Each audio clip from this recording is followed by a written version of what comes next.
Hello everyone, welcome back to the channel once again. And for today's video, I'm going to share a new team that I have used in the Flying Cup for Season 11, and that is going to be Shadow Aerodactyl. So you guys all know that Shadow Aerodactyl is so oppressive with the rock throw damage because a rock does super effective to all the flyings, and flying is there in this meta everywhere. So it is all about flying. So that is the reason I thought of giving a try onto this Shadow Aerodactyl that I had.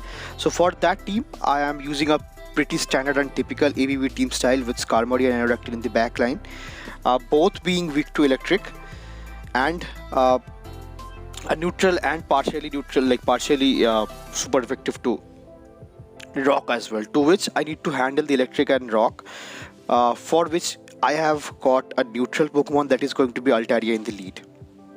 So as a result, Altaria can always handle the rock and the electric type because of the damage operation from Dragon Breath and like maybe a bit of chip damage as well from Sky Attack. So that is the reason I'm running this team. And once if I lure out the electric counter with Skarmory over here, my Aerodactyl with shield advantage can sweep in the end game. So that is the thought process and the strategy that I had while making this team. And it is not like rocket science over here. It is basically a standard team, like everyone can use that.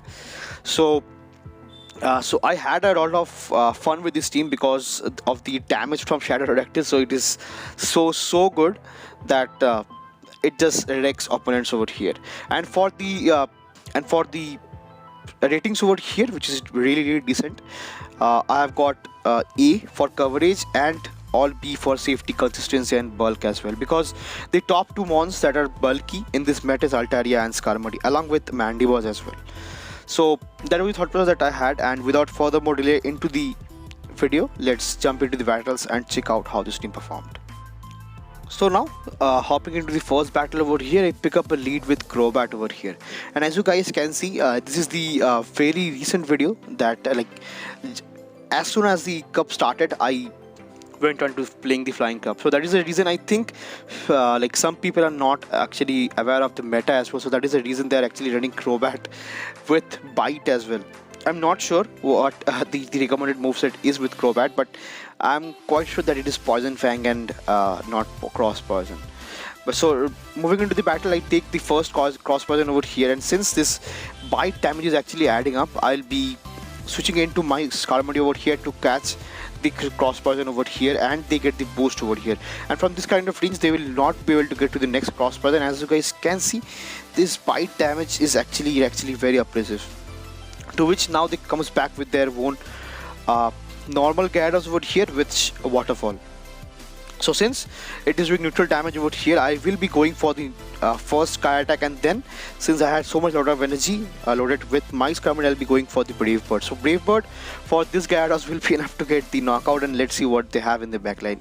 So they have got their own Drifblim over here, to which I have my perfect answer, which is going to be my Shadow Shiny Aerodactyl. And as you guys can see, this rock throw is just chunking so much damage onto this Drifblim as well. To which now they goes for the Omnium Spin, which I'll obviously shield, and I'll be going for the rock throw to get the win for the first game. GG's to my opponent. Moving into the next battle line, pick up a lead of Butterfree that is also underpowered. Okay, so I'll take it over here. So I'm not quite sure what people are running. Maybe since it's very early in the season for this Flying Cup, so I think people are not aware of the meta right now. That is the reason I think they're trying out some spice over here, to which I just knock out the Butterfree with this Sky Attack, and they comes back with their Zatu over here and lets the Sky Attack go through. That does so much damage. Okay, which is fine for me because now this game is already wrapped up, because from this range I can easily get the farm down with this Dragon Breath, and they comes back with their own Articuno over here. So as you guys know that what is coming over here, the super effective rock throws just deleted the Articuno out of the sky over here, and that's get me the win for the second battle here as well. Moving into third battle, I pick up a kind of tough lead over here with the Drifblim over here, because Drifblim is actually have access to Icy Wind that does super good damage. To which now I'll be shielding up the first Icy Wind over here, and I think it was a CMP tie. So after landing the first Sky Attack, I will be swapping back into my Skarmory over here to lure out a potential electric counter in the back.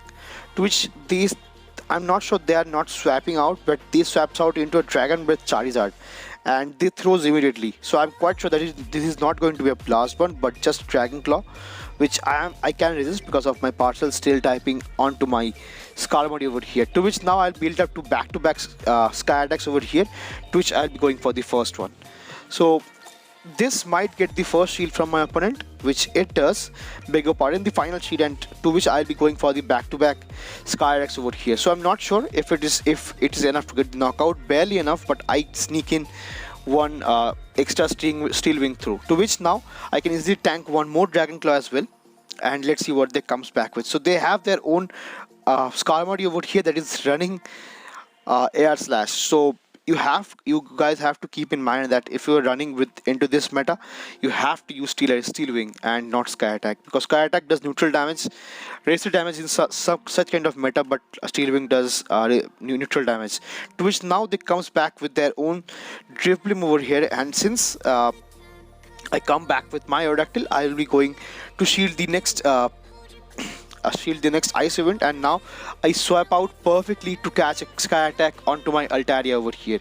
And I'm not sure that if this Skarmory can easily farm down and get to a next charge attack that can easily get me out of the game over here. To which, but before they could reach the Sky Attack, I reach my own Sky Attack with my own Altaria, and that will be a great game to my opponents.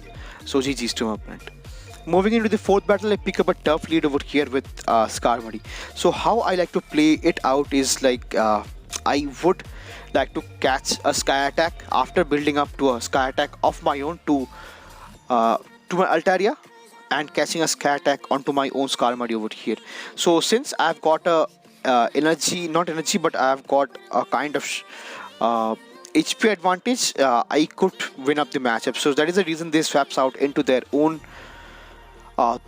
This is going to be Moltres over here, which is spicy, and I'm not sure what they are running in the back. To which they can easily get the farm down, and now from this kind of range, I will not be bringing my Aerodactyl over here, because I'll be getting so much damage if they're throwing Sky Attacks as well.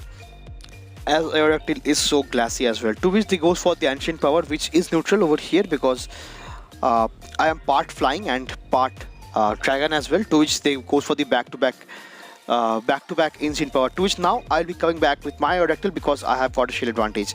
And since from this kind of range, they will be coming back with their own Skarmory over here, which is fine for me because I will be getting the final shield from my opponent, and I believe that will be enough for my Altaria to close out the game. But I have to keep in mind what they have in their backline. So this is going to be the next Sky Attack, which I have to definitely shield, and this is going to be the really nice play from my end, because now I'll be going for the Sky Attack and undercharge over here, because that way I can get easily extra kind of farm, which helps me to get to the next charge move faster. Faster than what they have in the backline. So they have got their own Zapdos over here, to which I am barely able to get to the next Moonblast over here, which will just be enough to get the knockout for the Zapdos, and I could easily get the win for the fourth battle here as well. GG's to my opponent.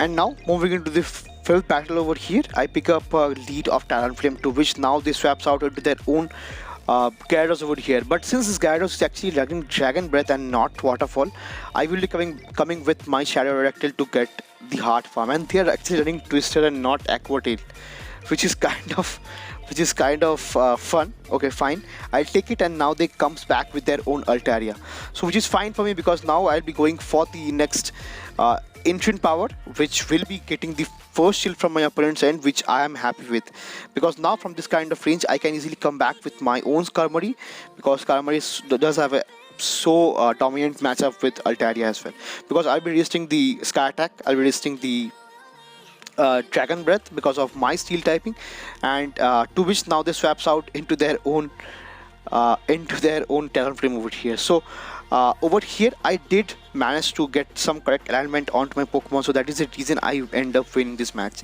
Spoilers alert, but still I can easily win that matchup because I did have really great alignment with my Pokemons over here with my opponents. That is the reason. And after building up to a back-to-back sky attack, so I'll be shielding up this because this might be a brave bird over here, but they're actually running Hurricane, which I am happy with, which I am fine, because after building up to extra energy I'll be going for the next sky attack, which will just be enough to get the knockout for this Talonflame over here. And I think I might get to one more sky attack before they could easily get the farm down. Yes, barely enough I could get to the next sky attack as well, which will be able to get the knockout for this Altaria as well, and also giving the win for the 5th battle here for me. Moving into the final battle of the set and the bonus battle over here that you guys can call. So I pick up a lead with Golbat over here, and Golbat is kind of a really good pick, I think, because it is having access to it's not actually a really good pick, because it is having access to Poison Fang, Shadow Ball, which is fine, but wing attack. So Poison Fang is resisted by Skarmory, Altaria, rock types, everything. So that is the reason it is not that of a good Pokemon, and since it is flying as well, it will take super effective from ice, rock, electric, everything. So since I get double debuff rather with the Poison Fangs over here, and after taking the Shadow Ball I get the knockout. So that is the reason I'll be coming back with my Skarmory over here, and I'll be getting the Heart Farm, which is really fine for me, because now I'm having shield advantage and not switch, which is fine for me because I do have a shield advantage Aerodactyl over here, to which now I will be opting to shield my Skarmory over here, to which now I'll be going for the next sky attack. I thought of going for the swap in and getting the snipe with my own Aerodactyl, which eventually I'm able to do so. And let's see what they have into their backline. So they have got a Shadow Zapdos onto their backline, which I think will just be getting deleted because of the such oppressive move from the rock throw.